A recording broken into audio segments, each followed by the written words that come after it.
Well, hey folks, it's your old pal King Waspinator. Welcome back to Total Party Skills. Just wanted to take a few minutes and talk about the games in my series of various titles that I would describe as being fantasy horror. All five of these exist on the same timeline as opposed to coexisting at the same point in time. Each, kind of has a little subgenre of itself, and you're playing very different things throughout the course of all these various games.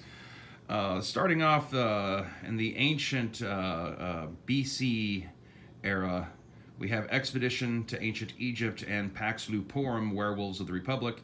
Ancient Egypt is, like a classic Pulp Fiction kind of setup, at least for at the beginning of the game for players. They're members of a classic 1911 expedition that's going to the ancient city of Thebes in Upper Egypt, and they get hurled back in time to the middle of the 11th century BC, just a few decades after the Bronze Age collapse, and get involved in some hijinks there. It's very much kind of designed to capture that feel of the Mummy movies with Brendan Fraser, while at the same time doing something different with them. You could maybe at times accuse it perhaps of being a little Stargatey, because there is this very much an ancient aliens kind of vibe to it, and also when mixed up with how all that might warp and change Egyptian mythology and the actual truth behind legends of creatures like Sphinx and demons and all that other kind of stuff. Occasionally you end up kind of having things that like, should I have really introduced like snake people pretending to be nobles? Maybe not. I try not to lean into that too much. But, the whole idea is that it's just supposed to be a fun, simple to understand time where you take a bunch of characters who think they're going to be playing one thing and then drop them into an environment where it's actually kind of a hardcore survival game where at first they can't even speak to anyone because unlike Stargate, people in the ancient past don't speak English, and unless one of your players just happened to have occurred to them to have taken ancient Greek or ancient Egyptian as a language they know how to speak, which is not like at any point actually suggested in the character creation system, it's just kind of there if it occurs to anyone to do, they're going to take weeks to months to figure out how to actually even communicate with the other people in the setting. And the rule system is not like designed to pamper people. You don't have a tremendous amount of hit points. Weapons and attacks do fixed rates of damage, so you know that if you only have 3 points left and someone's pointing a shotgun at you, you're fucked, kind of a thing. Just like you would in real life, when you understand that, like, oh, this is too much for me. Also, the way my rule system is designed, that suddenly social interaction can actually be dangerous because people with high enough skills and high enough ability scores and just the right stuff could potentially launch devastating verbal attacks that could whittle down your sanity or your morale to a point where the character's still just as unplayable as they would be as if they were dead. Pax Luporum is set in the 3rd century BC, right at the peak of the original Roman Republic, right around the time that Rome had basically solidified its grip on mainland Italy, but hadn't really started spreading out everywhere. The Punic Wars have just barely started, although at this time they wouldn't even know to call it that. It's just some conflicts going on in Sicily as far as they're concerned. I do have a whole setting source book describing the early phases of the First Punic War in Sicily as a campaign setting for Pax Luporum. It's already out already. On the surface, there's kind of like conceptually it sounds almost like a Vampire of the Dark Ages thing, but instead it's more of a swords and sandals kind of setting. The three most obvious modes of plays you can, have it just be just exploring the ancient world when it was still like there's some remnants of the magic of the classical age still lingering there. There's still some monsters defined, all that kind of stuff. It's not quite as prevalent as it is in like ancient Egyptian times, but some of that's still there. You have all the politics and warfare that comes with genuine Roman history. You can do classic White Wolfy things, like you can base your whole campaign around being there's the supernatural people in control of a city, like Capuor or Pisa or stuff like that, or you can like have it be just a big like roaming the ancient world kind of stuff, or like big kind of geopolitics for the Mediterranean world kind of stuff.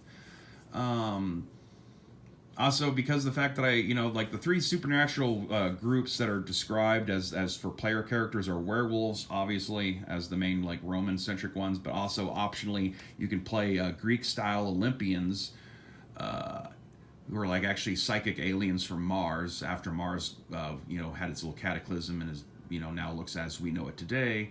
And then there's also merfolk, who are like actually the sea people who destroyed Bronze Age civilization, and who can use genetic techniques to alter themselves back to looking like regular humans to be able to breathe on land again, and so they can send agents in amongst into Roman civilization to try to like manipulate. There's a bunch of different nations, all based on the specific subseas of the Mediterranean, like the Ionian, Balearic, Adriatic, all that kind of stuff. And so they all kind of have their different angles on exactly what they want out of Rome, but they all acknowledge the fact that Rome's probably going to be the next top dog of the entire Mediterranean basin.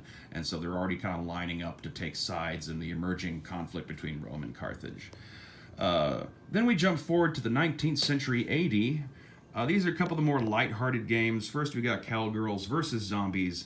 It's quick, it's simple, it's the cheapest of all my main core rule books, because the premise is pretty much to the point. It's basically just kind of actually just an adventure concept, campaign concept, just went ahead and just attached rules to it, because it kind of free floats apart from most of the other like games I've written. The idea is simple. It's the year 1866, just a couple of years after the end of the Civil War. One night in Colorado, suddenly the souls of all the dead Civil War veterans starts coming in and inhabiting dead bodies and graveyards and taking over the minds of like all of Colorado's men, so they can refight out some sort of huge mock war to try to like finish the Civil War one last time from the grave, kind of a thing. And it's not affecting the women folk, so they're kind of stuck in this big zombie apocalypse kind of thing. You can either play it as a quick and simple just zombie survival game of, they start off in a church meeting up, they arm themselves, and they just got to fight their way out of Denver and get to the border of Nebraska or Kansas, and they'll be fine. Or you can have a more involved, longer term, multiple session adventure where they realize that like not all these guys are dead, they're possessed by ghosts, and that there might be some way to save them, because technically we're murdering living people when we shoot them in the head. They're not like the other zombies that are more obviously bodies that are just came out of a cemetery kind of a thing. And you can dig into stuff where you find out that the thing that's caused all that is actually this species of intelligent coyotes who are kind of trying to do their own version of the ghost dance, to get all the human beings of all the various ethnicities get the fuck out of their Colorado territory as they see it. Dracula's Carpathian Christmas. Yes, in my setting, Santa Claus exists, but he's not like modern American television version of Santa Claus. This is Santa Claus that is derived from all of this material in these books. So I'll just leave you guessing on having to actually read it and find out specifically how I decide to explain Santa Claus. But he's there, and he received a letter from a sad little girl in Transylvania about how people of the Carpathian regions haven't had Christmas in centuries because poor Vlad Dracula is sad, and he needs a Christmas wish granted. And so player characters are primarily framed as being Santa's Christmas elves, who got to go into Transylvania and somehow find some way to grant Dracula's Christmas wish. Also, optionally, there's rules to play werewolves that are loyal to Dracula, who could also like have their own reasons to want to make their master happy. Same thing with Dracula's brides, who are playable. And there's also some local, authentic medieval wenches that you can use as player characters who secretly know some witchcraft, who have their own reasons to want to make sure that their children and their families can finally celebrate our Carpathian Christmas. And then finally, we have Ghosts of the Shadow Zone. It's the 20th century end cap to all this, set in the early 1970s. framed initially as a game, you know, for playing ghosts in the Shadow Zone. It's the whole reason it's built as 2 games in one is because about midway through the book, it kind of suddenly switches and then starts describing the kind of mortal characters that can be played. Basically, using the initial framing of how you read the book through making ghost characters and explaining all of what they'll experience to help understand what the supernatural side of this universe is, then trying to introduce you, the reader, to this world. Because this is, you know, the rule book, so this is going to be the game master. Someone who's going to run this is going to be the person who primarily reads this thing. So to help you start getting into the mood, I introduce the undead part of it first, and then the second third of it is about playing mortal characters and all that kind of stuff. Multiple fictionalized international occult organizations such as the Lesbian Illuminati, the Global Voodoo Syndicate, and the Head of the Jackal. So be sure to check that one out too. And that's it. Total Party Skills. Go on to DriveThruRPG. Spend your money. Have a good time. And let me know about it. Stay waspinated.